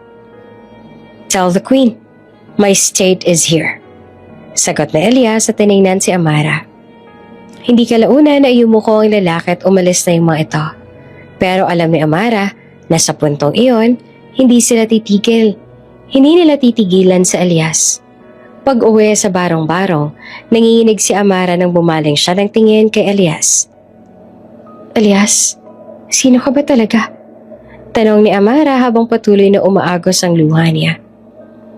Yung fighting skills mo, yung phone mo, yung ring case, yung mga naghahanap sa'yo. Prince Elias? Bakit mo ako niloko? Amara, hindi kita niloko. Sagot na Elias. Hindi ko lang sinabi lahat dahil gusto ko tang protektahan. Sa lahat ng tao? Bakit sa akin mo pa itinago yung pagkatao mo? Bakit ka nagpapanggap na pulube? Hikbe ni Amara. Gusto ko lang mabuhay ng tahimik, kaya ako napadpad dito. Sagot niya at umupo siya sa banig. Umalis ako sa palasyo dahil ayoko maging parte ng mundo nila na puno ng kasinungalingan, ng politika. At pinipilit kang mahalin yung taong hindi mo naman mahal, tulad ng nangyari sa'yo. Pero bakit dito? Bakit ka sa akin nakasama? Tanong ni Amara. Ilang taon na rin ako naglalakbay ng patago at tinatago ko yung pagkatao ko. Ang tito-tita mo, kilala ko sila. Kilala sila ng royal family dahil sa mga business deals nila. Nalaman kong gagamitin ka nila para sa mana mo. Hindi mo lang alam kung gaano kang kadelikado. Bumuntong hininga si Elias Habang si Amara naman ay walang ibang nagawa kundi ang mapigil ang hikbi. Nang makita kitang umiiyak sa ulan, Amara, saad ni Elias habang ang boses niya ay unti-unti nang lumalambing at nang aararo. Hindi ako basta-basta lumapit sa'yo, pero nararamdaman ko yung bigat ng dinadala mo. Nakita ko yung puso mo na mas genuine pa kesa sa lahat ng socialites na nakilala ko noon. Nagbaba ng tingin si Elias habang si Amara naman ay walang ibang nagawa kung hindi ang mag-angat ng tingin sa kanya. Kahit isa akong prinsipe, gusto ko pa rin ng buhay na simple at totoo. Gusto ko lang mahalin yung taong walang ibang habol, kundi ako. Paliwanag niya. Dito nakita ko na mas totoo ka kesa sa lahat ng mahiyayamang babae sa Europe na gusto nilang maging prinsesa. At ngayong nahanap na nila ako, hindi na kita pwedeng iwanan. Hindi ako aalis nang wala ka. Matatag niyang saad. Pero Elias, hindi mo naman ako pwedeng isama dyan. Saad ni Amara. Hindi naman ako bagay sa'yo. Magmumukha lang akong katawa-tawa. Hindi totoo yan. Sabi ni Elias. Hindi ka katawa-tawa. Amara, ikaw yung pinili ko. At kung mahal mo ako, sasamahan mo ako. Pero prinsipe ka. Walang-wala na ako ngayon sa'yo. Nawala na sa akin ang lahat. Wala na akong pera, tsaka hindi pa totoo yung kasal nating dalawa. Saan ni Amara? Totoo yung kasal natin, Amara. Tunay yun. Pinirmahan natin yung papel. Sa mata ng batas at ng Diyos, legally married tayo. Kaya sa palasyo, hindi ka gold digger. Saad ni Elias bago niya hinawakan ang kamay ni Amara. Asawa ka ng prinsipe. Prinsesa ka, Amara. Pero may takot sa mata mo, sabi ni Amara. Oo, Amara. Natatakot ako. Pero hindi para sa sarili ko. Sagot ni Elias. Para sa'yo. Sa palasyo, politika. Alam kong gagawin nila lahat para sirain tayo. Pero hindi ko sila hahayaan. Walang ibang nagawa si Amara kung hindi ang naluluhang yakapin si Elias. Animo yun ang yakap na yon ay mas comforting pa kesa sa lahat ng karangyaan na alam niya. Anong gagawin natin ngayon? Tanong ni Amara. Kailangan nating lumabas dito bago nila tayo kunin ang pwesahan. Bulong niya. Ang pagsasabi ni Elias ang totoo kay Amara ay animong hindi man lang nagpabago ng nararamdaman ni Amara para sa kanya. Mas lalo lang ding tumibay ang tiwala niya kay Elias ng mga oras na yon. Sa kabilang banda naman, sa bubong ng mga kapitbahay, naroon ang isang lalaki na nakasuot ng itim na bonnet at jacket. Tulad ng nakagawian ay nakasuot ito ng earpiece at animong may kausap na naman sa kabilang linya, habang naka-sniper style ang pwesto niya na nagmamanman sa loob ng kubo nila Elias. Found him. He confirmed his identity to the girl. He is moving. Gabi na iyon at medyo malakas ang ulan. Nasa labas si Elias nang marinig niya si Amara na animong may kausap sa cellphone niya. We must move before they take her. Get the chopper ready. I will not risk her life here. I am the prince and I command you. Utos niya. Doon ay tila ba natigilan si Amara. Hindi siya nagulat. Nagalit lang siya dahil alam niyang itatago ni Elias kung ano yung totoo. Sinungaling ka. Nanginginig na saad niya dahil lalo upang mabaling ang tingin si Elias sa kanya. Akala ko totoo lahat. Amara, hindi mo naiintindihan. No, hindi pala ikaw yung inaasahan ko masasandalan. Tulad nila, galing ka rin pala sa mundo ng kasinungalingan. Sa palasyo ka nararapat. Samantalang ako sa squatters area lang. Magkaiba tayo, Elias. Magkaiba tayo. Tumakbo siya sa ulan. Hindi niya kayang bigat ng pagsisinungaling sa kanya na Elias. Hindi na rin naman nagdalawang isip pa si Elias na habulan siya. Amara, bumalik ka dito, delikado! Sigaw niya. Bago pa man siya makalayo ay bigla nang nanghina si Amara at tuluyan na siyang bumagsak sa lupa. Nawalan siya ng malay dahil sa stress at sakit ng panluloko at mga lies na nalaman niya. Amara! Sigaw ni Elias sa takot na takot. Binuhat niya si Amara habang ginigising niya ito. Pero hindi man lang ito nagmulat. Hindi kalaunan ay dumating at pumarada sa gilid nila ang isang itim na kotse. Ito yung mga Royal Guards na Elias sa Europe na palaging nagbabantay sa kanya. Secure His Majesty. He's collapsing. At the same time, secure the woman. She is the wife. Kinabukasan ay nagising si Amara sa isang maliit na kama sa loob ng office ng kapitan. Nakabalot siya sa kumot at may nurse na nag-aalaga sa kanya. Nasaan ako? Tanong ni Amara sa mahinang boses. Dinala ka ng asawa mo dito, Miss Amara. Sagot ng nurse. Inalagaan ka namin. Nag-collapse ka raw sa sobrang stress.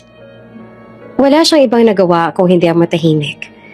Nang makarinig siya ng ingay mula sa labas ay hindi na siya nagdalawang isip na lumabas kahit na nanghihina. Doon nakita niya si Serena at si Cedric na tulad ng nakagawian ay naroon na naman para manggulo. Halos manghina rin sa Amara sa kinatatayuan niya nang makita niya rin doon ang ilang socialites na dati niya rin naging kaibigan noon. Nakakatawa ka talaga, Amara. Sigaw na isang mayamang socialite na dumating para makita at mainsulto lang si Amara. Iniwan ka nga ng fiancé mo. Kaya napilitan ka magpakasal sa pulube. Grabe, from mansion to squatters. Ang pangit ng downgrade mo, girl, ah. Tumawa ang grupo nila at may nag-flick pa ng buhok. Girl, kung hindi ka magaling pumili ng lalaki, huwag ka nang lumabas ng bahay. Nakakahiya ka naman. Ngumisi si Serena dahil ito yung gusto niya. Ang mapahiya si Amara sa lahat ng mga naging kaibigan niya. Wala siyang title. Wala siyang pera. Kahit anong bihis mo, you'll always be the girl who married a beggar. Natigil ang lahat ng sandaling may dumaan na 5 malalaking itim na limousines. Hindi kalaunan ay bumaba ang hindi bababa sa 10 Royal Guards na ikinagulat ng mga naroroon. Mas lalo nang day natahimik si Amara, lalo na nang bumaba ang isang Royal Guards para lumapit sa kanya dala ang isang kumikislap na velvet box. Ilagay ang Royal Diamond Necklace sa leeg ng prinsesa. Sad nito. Nang makita nilang kwentas, agad silang natahimik. Nakatayo ang lahat ng kapitbahay at nakatulala sila sa sobrang gulat. Pagkatapos silang pagmasdan ni Amara, ay bumaba ang isang matikas at eleganteng matandang babae.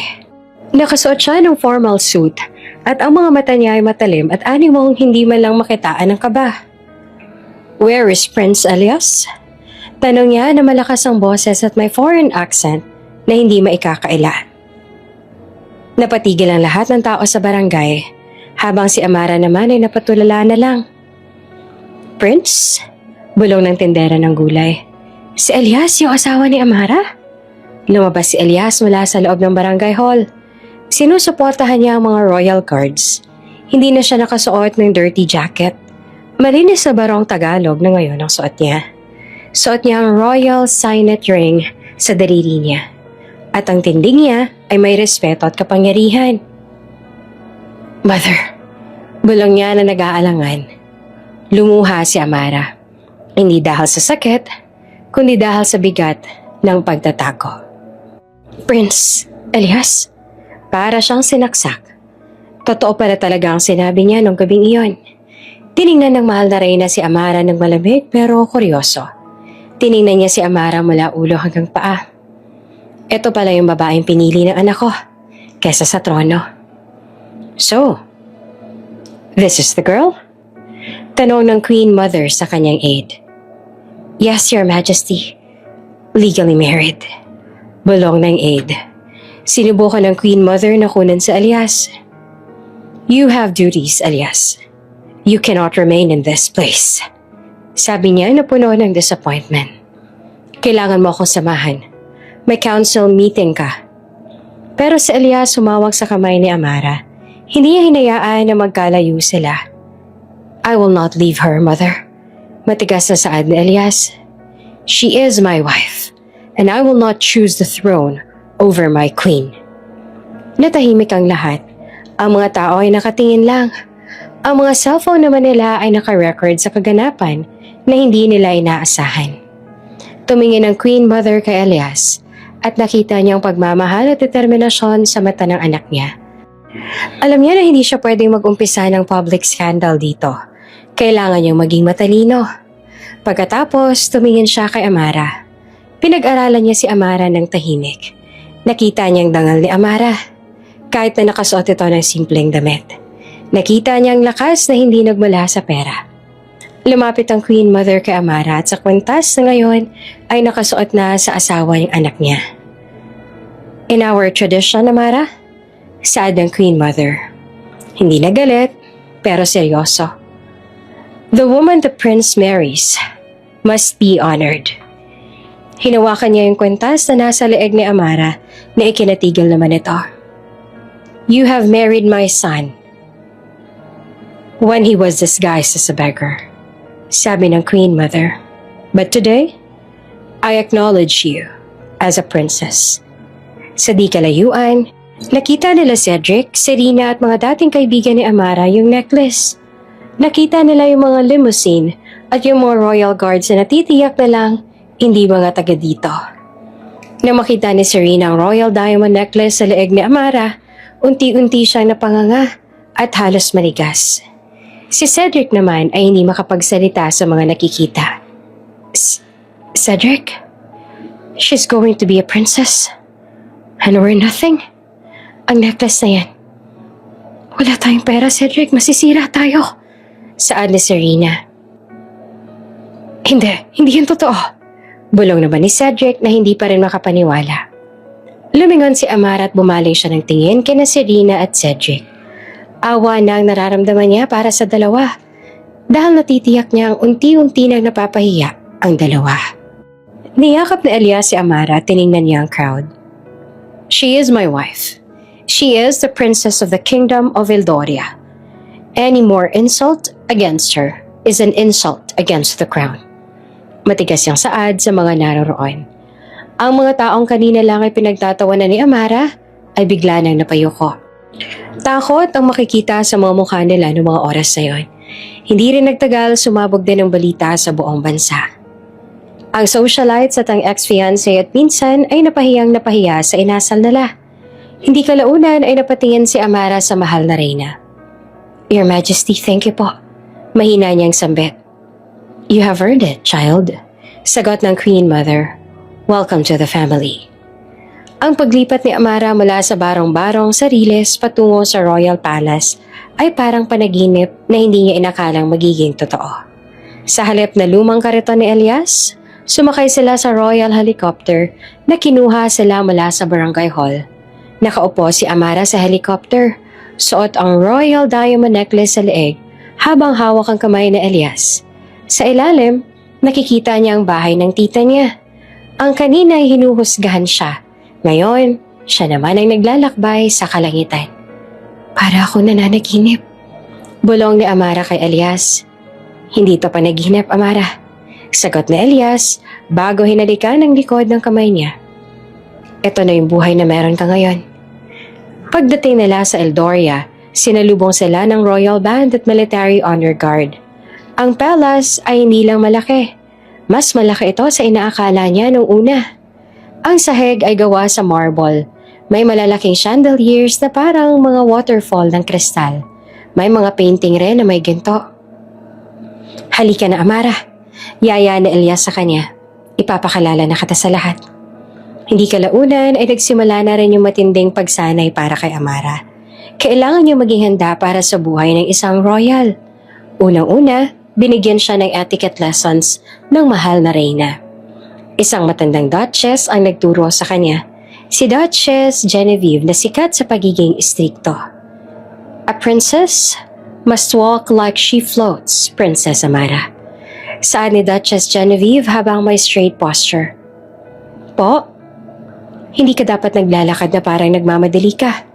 Kailangan, mahinahon ka lang na parang hangin. Subukan mo ulit. Naglakad ulit si Amara pero natapilok siya dahil sa kaba. Tumingin si Duchess Genevieve kay Amara na animong disappointed. Yung posture mo, para kay nagtitinda ng fishball sa kanto. Again, Princess Amara, ituwid mo. Amara po ang pangalan ko, Duchess. Matapang na saad ni Amara. Princess Amara na ngayon. Saad ng Duchess na ikinatikom ng bibig ni Amara. Asawa ka na ng prinsipe. Hindi kalaunan ay tinuloy na ni Amara yung mga lessons niya. Minsan ay nadadapa pa si Amara. Madalas naman ay palagi siyang mali. May mga noble ladies naman na nakikita siya at tumatawa ng pabulong. Kailan pa nagpapasok ang palas ng mga street vendor? Chismis ng isang lady. Mukha siyang napulot lang sa kanto. Saan ba nakilala ni Prince Elias yan? Sagot ng isa. Narinig iyon ng lahat ni Amara. Hindi kalaunan ay pumunta siya sa kwarto niya at doon tahimik na umiyak. Hinubad niya ang diamond necklace mula sa leeg at doon siya umiyak. Pero habang umiiyak siya, pumasok naman si Elias at animong nag-aalala sa kanya. Anong nangyari, Amara? Ang sabi na bigla ka nalang umalis, may problema ba? Tanong na Elias habang may dalang tsaa at towel. Elias, hindi ko na kaya. Saad ni Amara habang nakatungo at pinipigilang tumulo ang luha niya.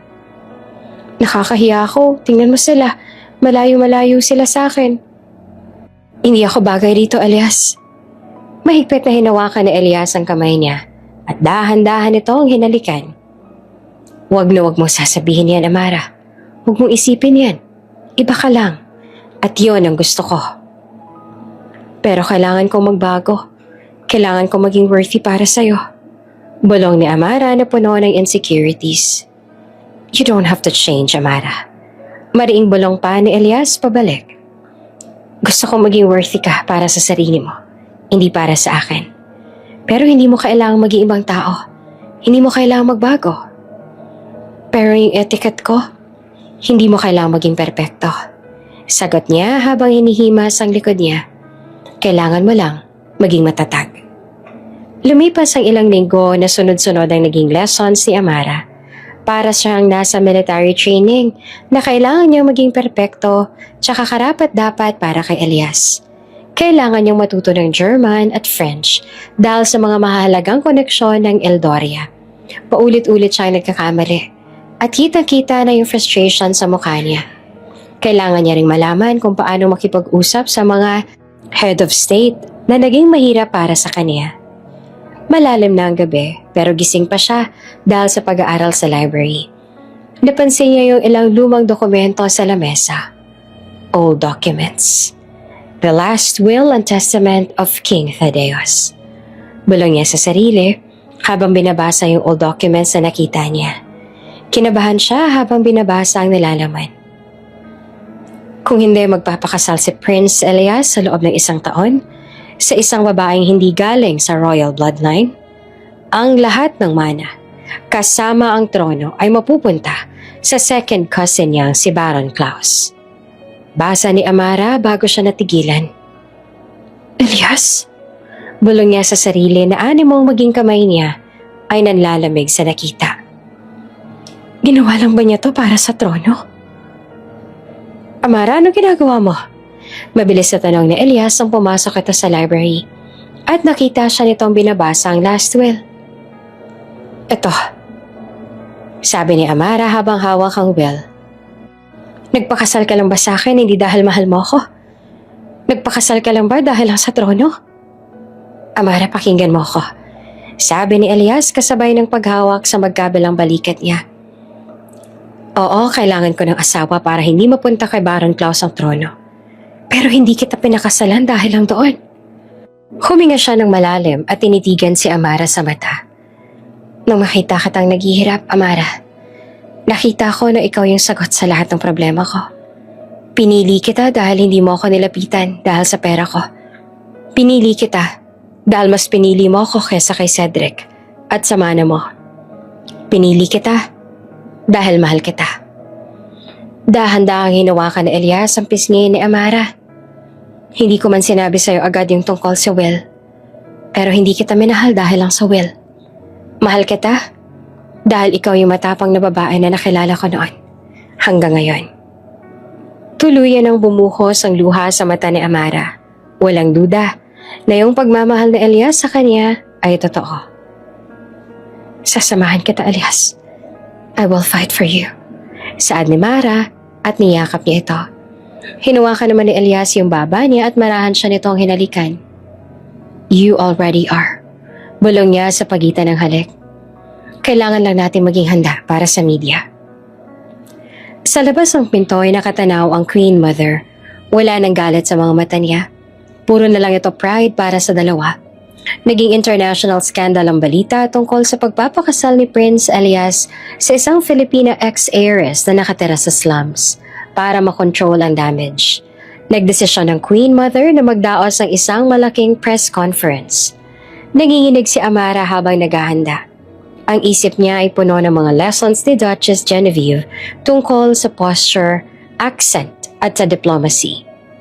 Kaya mo yan, Amara. Bulong ni Elias habang inaayos ang royal diamond necklace sa lieg niya. Huwag kang matatakot. Wala kang dapat na itago. Pero Elias, paano kung magtanong sila tungkol sa atin? Sa kasal natin sa barangay hall? Sa mga turon at kwek-kwek? Tanong ni Amara na kinakabahan. Sabihin mo lang yung totoo, Amara. Yung totoo ang magpapalaya sa atin. Saad nito bago siya niyakap ni Elias ng mahigpit. Nandito lang ako sa tabi mo. Hindi kita iiwan. Hindi kalaunan ay pumasok sila sa loob ng press conference room. Libo-libong flash ng kamera ang sumalubong sa kanila. Ang mga journalists mula sa iba't ibang bansa ay nagkakagulo para lang makakuha ng litrato nilang dalawa. Umupo sila sa table na naroon. Si Queen Mother Isolde ang nagbigay ng pambungad na salita. Ladies and gentlemen of the press, saad ang Mother Queen na matatag ang boses, ang aking anak na si Prince Elias ay nagpakasal sa isang babaeng hindi galing sa royal bloodline. Alam namin ang controversy na ito, pero ang aming palasyo ay naniniwala na ang pag-ibig at dangal ay mas mahalaga kesa sa politics at nobility. Dagdag niya pa bago formal na ipinakilala si Amara sa media. At ito ang aking manugang, si Prince Amara. Nagsimulang bumuhos ang mga tanong, dahilan upang mas lalo pang maramdaman ni Amara ang panginginig niya dahil sa takot. Prince Elias, is it true you married her for the inheritance? Princess Amara, did you marry the prince because you knew he was rich, making you a gold digger? Did you meet him when he was begging for food? How can the kingdom of Eldoria accept a princess from the slums? Tahimik si Elias. Tumingin siya kay Amara at hinayaan niyang siya ang sumagot. Huminga ng malalim si Amara. Naaalala niya ang training niya pero pinili niyang maging totoo. Ladies and gentlemen, panimula ni Amara na malinaw ang boses at may dangal. Hindi ko po pinakasalan si Elias dahil sa pera. Sa katunayan po, siya po yung pulubi noon at ako po yung heiress na tinalikuran ng lahat ng pera ko para sa kanya. Aniya dahilan upang magbulungan ang lahat ng nandoon. Kami po ay kinasal sa barangay na may flores de papel at plastic chairs. At mas totoo po ang kasalang iyon kesa sa engrandeng party ko noon or engagement party ko noon na puno ng kasinungalingan. Bumaling siya sa isang reporter na tumawag pa ng gold digger sa kanya. Gold digger? No, sir. I am the one who gave him my last piece of bread. Tumahimik ang buong press conference at nagulat ang mga journalist sa tapang niya. Pinili ko po yung dangal kaysa sa pera. Pinili ko po yung puso ko kaysa sa kasinungalingan ng mga taong nakapaligid sa akin. At kung ang royalty ay hindi lang tungkol sa dugo, kundi tungkol sa puso, handa po ako maging princess ng Eldoria. Nagtinginan ng mga journalists, kahit ang Queen Mother ay napangiti. Bago matapos ang lahat ay biglang tumayo ang isang lalaking naka-formal suit. May mga galit sa mata. Siya, si Baron Klaus, ang second cousin ni Elias, ang taong magmamana ng throne kung hindi ikakasal si Elias. This is an insult to the crown, Your Majesty, sigaw ni Baron Klaus. She is not worthy. She is a street girl who has no etiquette, no diplomacy. She is dragging down the reputation of our kingdom. Prince Elias, you must divorce her. Baron Klaus, you are out of order. Sabi naman ni Queen Mother na matigas ang tono. Pero sa Elias, tumayo habang hawak ang kamay ni Amara. Baron Klaus, sabi ni Elias na malakas ang boses. Ang dangal ng Eldoria ay hindi nasusukat sa etiquette at social status. Ito ay nasusukat sa katotohanan at sa tapang ng puso. Muli siyang bumaling sa lahat at muling nagsalita. Matapang ang asawa kong si Amara. Ipinaglaban niya ang sarili niya sa mga manloloko at mga sakim, tulad mo. Tiningnan na Elias si Baron Klaus na may pagbabanta. Hindi siya makikipag-divorce sa akin. At mas lalong hindi siya aalis sa palasyo dahil lang sa gusto mo. Asawa ko siya at may karapatan siya dito. Lalong nagulat ang lahat ng mga nanoroon sa narinig. Pagkatapos ng press conference, naging trending ang statement ni Amara. Nagsimula nang magbago ang tingin ng mga tao sa kanya. Ang mga tao, imbes na batikusin si Amara, nagsimula na silang humanga sa kanya. Elias, thank you. Saad ni Amara. Hindi ko inakala na ganito pala kalakas yung katotohanan. Kailangan mo na ngayong panindigan lahat ng sinabi mo, Amara. Sagot ni Elias sa kanya. Si Baron Klaus, hindi yan titigil. Gagawin niya ang lahat para lang makuha yung trono. Kaya mag-iingat ka pa rin. Sa labas ng palace, si Serena at Cedric ay nanonood ng TV. Wala na silang pera. Bangkarote na sila. Tinalikuran sila ng tito at tita ni Amara dahil wala nang magandang makakuha sa kanila. Cedric, ano nang gagawin natin? Umiiyak na tanong ni Serena. Naging prinsesa na siya. Samantalang tayo wala nang makain dito. Hindi kami papayag. Sigaw ni Cedric. Aatakihan natin siya. Meron akong video ng first meeting nila. Kailangan nating sirain yung image nila. Sa kabila ng matagumpay na press conference, alam na Amara at Elias na hindi pa tapos ang laban. Ang katotohanan ni Amara ang nagligtas sa kanya, pero ang lihim ni Elias ay nagpapanatili sa lahat. Gabi na iyon at tahimik silang naghahapunan sa kanilang private chamber. Ang suite nila ay malaki, may gilded walls at antique furniture, pero mas pinili ni Amara ang simpleng setting para sa kanila.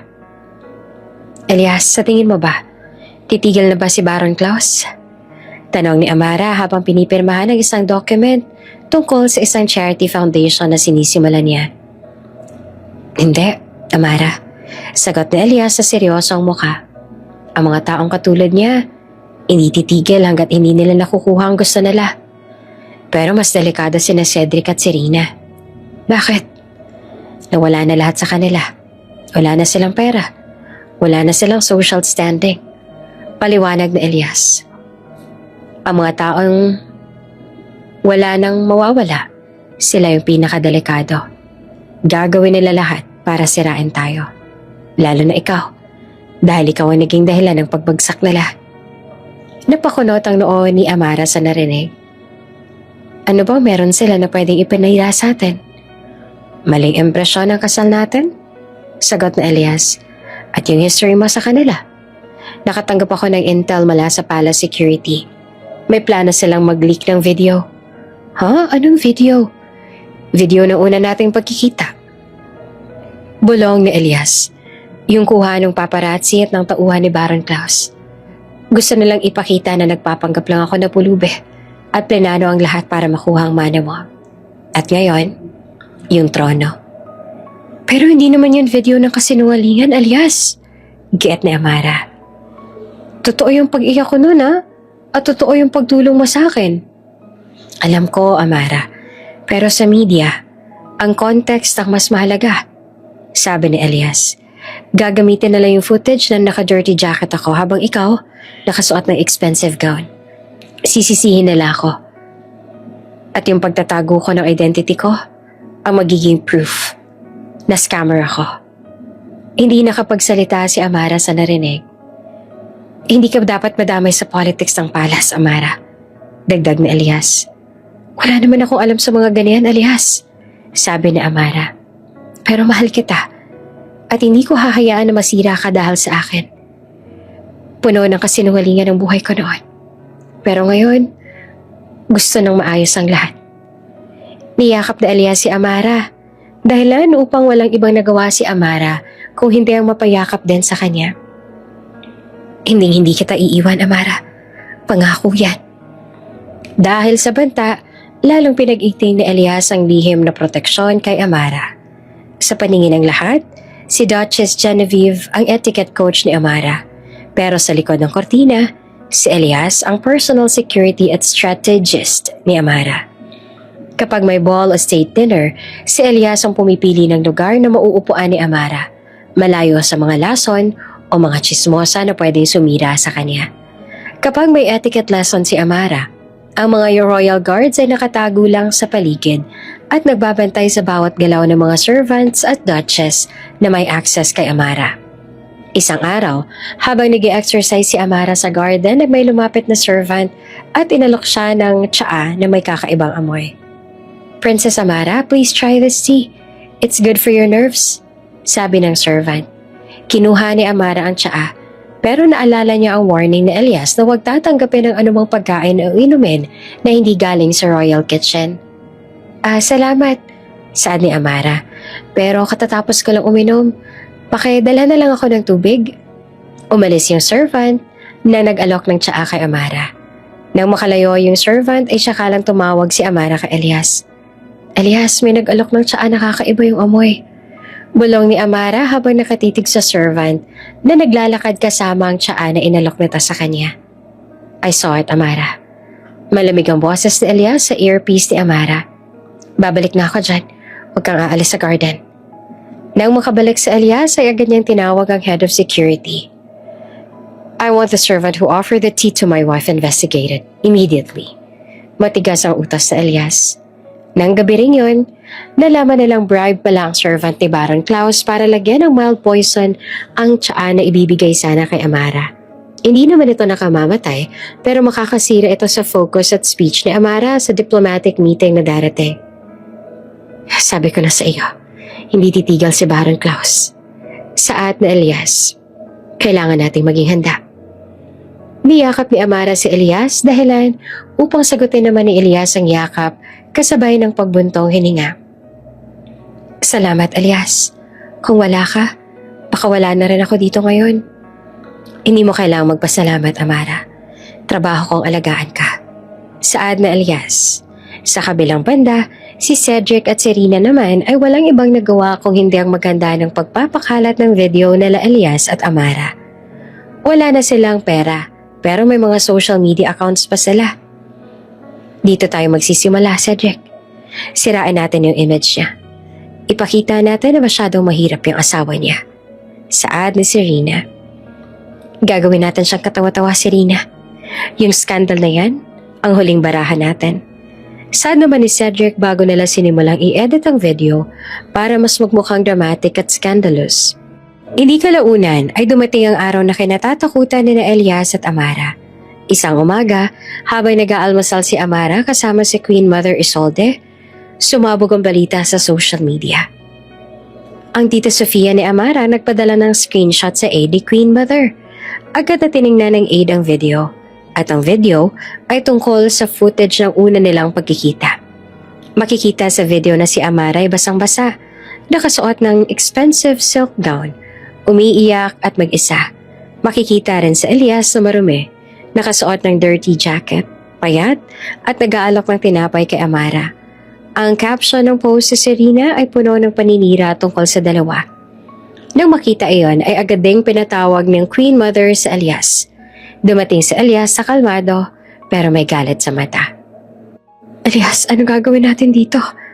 Tanong ni Amara habang pinipigilan ng luha. "Gagawin nilang laughingstock ang palace. Sisirain nila yung image mo." "Wala tayong gagawin, Amara." Matigas sa saad ni Elias. "Hayaan mo silang mag-ingay. Hindi tayo aatras." "Pero Elias," sigaw ni Amara. Tumingin naman si Elias kay Amara at hinawakan ang kamay niya. Doon ay tila ba na pagtanto ni Amara na marahil nga ay may plano si Elias bago pa man kumalat yung video na iyon.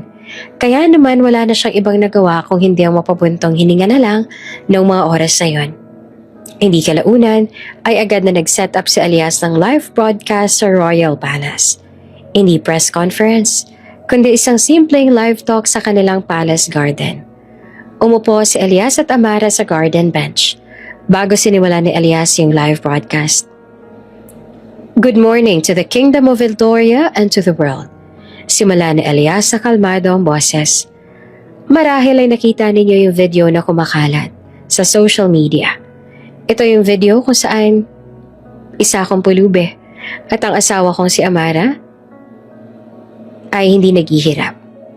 Aniya bago bumuntong hininga. Marami nagsasabi na scam ang kasal namin. Pero ang totoo lahat ng yan. Tumingin si Elias kay Amara. Maraming critics ang nagsasabi na nakakahiya yung video na to para sa royal family. Patuloy ni Elias. Pero ito yung pinakamalaking honor na maibibigay ko sa trono ng pamilya ko. Ang mga taong nag-leak ng video na to, gusto nilang sirain kami. Pero yung ginawa na lang to, ang nagbigay sa amin ng platform para maging totoo. Matapos ang live broadcast na nagbigay linaw sa relasyon na Prince Elias at Princess Amara, nagbago ang image ng Edoria royal family. Ang scandal ay naging inspirasyon at ang courage at authenticity ni Amara ang umani ng respeto sa buong mundo. Gayunpaman, ang video leak at ang attempted poisoning ay nagbigay babala kay Elias. Kailangan niyang linisin ang palasyo at alisin ang lahat ng threads na konektado kay Baron Klaus. Hindi kalaunan na inalis niya ang lahat ng konektado kay Baron at ipinatanggal sa pwesto yung pinsan niya, dahilan upang magbanta pa ito. Alam na Elias sa sarili niya na sa oras na mawalan ng kapangyarihan si Baron sa palas ay wala na siyang magagawa, kaya naman hindi na siya nag-alala pa sa mga banta nito. Kasunod ng political cleansing sa palasyo, nagbigay si Elias ng order sa kanyang security team na imbestigahan sina Cedric at Serena na nag-leak ng video. Sa Pilipinas, sina Cedric at Serena naman ay nasa pinakamababang punto na ng buhay nila. Wala na silang title, wala na silang mana. At ang social media ay puno na ng pang-aasar at pagkamunghe sa kanila matapos lumabas ang tungkol kina Amara at Elias. Maging ang tito at tita ni Amara ay tuluyan na silang tinalikuran kaya naman wala na silang magawa ng mga oras na yon kundi ang magsisi. Cedric, gutom na ako. Hindi ako sanay sa ganito. Sana hindi na lang natin inatake si Amara. Sigaw ni Serena na umiiyak. Hindi ko alam, Serena. Akala ko mananalo tayo. Akala ko masisira siya. Sagot ni Cedric na puno naman ng frustration. Biglang may dumating na mga lalaki naka-black suit sa inuupahan nilang kwarto. Base sa mga postura nito, alam na nila kung sino yung pwedeng magpadala sa kanila. Cedric Salazar and Serena Flores, saan ng Chief Security. Kayo po ay wanted sa International Court dahil sa blackmail, slander laban sa royal family at sabotage ng place. Hindi kami may kasalanan. Si Amara nag-umpisa ng lahat ng yan. Sigaw ni Serena. Ang evidence ay nasa amin na Miss Flores. Saan ng Chief? Ang social media post ninyo at yung pag-leak ng video ang solid evidence sa ginawa nyo. You will all face the law. Wala na silang nagawa nang sandaling puwasasan sila ng mga guard at agad nang dinala sa kulungan. Pagkatapos ng ilang taon, ang Edoria ay naging mas bukas sa mundo dahil kay Princess Amara. Ang charity foundation niya para sa mga batang lansangan at mahihirap sa Pilipinas ay naging international success. Sila ay nagkaroon ng baby girl na pinangalanan na lang Isolde Amara. Nasa garden sila noon habang kasama nilang naglalaro ang anak nila nang sandaling magsalita sa Elias. Alam mo Amara, saad ni Elias habang pinagmamasa ng anak nila, ang pinakamahalagang aral sa buhay ko ay yung nakilala kita. Kung hindi dahil sa'yo at sa pagtulong mo sa akin noon, hindi ko matatanggap lahat ng to. Hindi kita tinulungan, mahal ko. Sagot ni Amara bago ngumiti. Minahal kita. Wala namang ibang nagawa si Elias kung hindi ang mangiti. Bago siya nagdesisyong iyakapin si Amara at ang anak nila. Ang dating pulube at ang dating tinanggalan ng mana noon. Prinsipe at prinsesa na ng Edoria ngayon. Bago ka pa lang sa channel neto, ibang kwento ni Ate Jane, istorya mo, ikwento ko. Huwag kalimutang pindutin ang notification bell at subscribe button.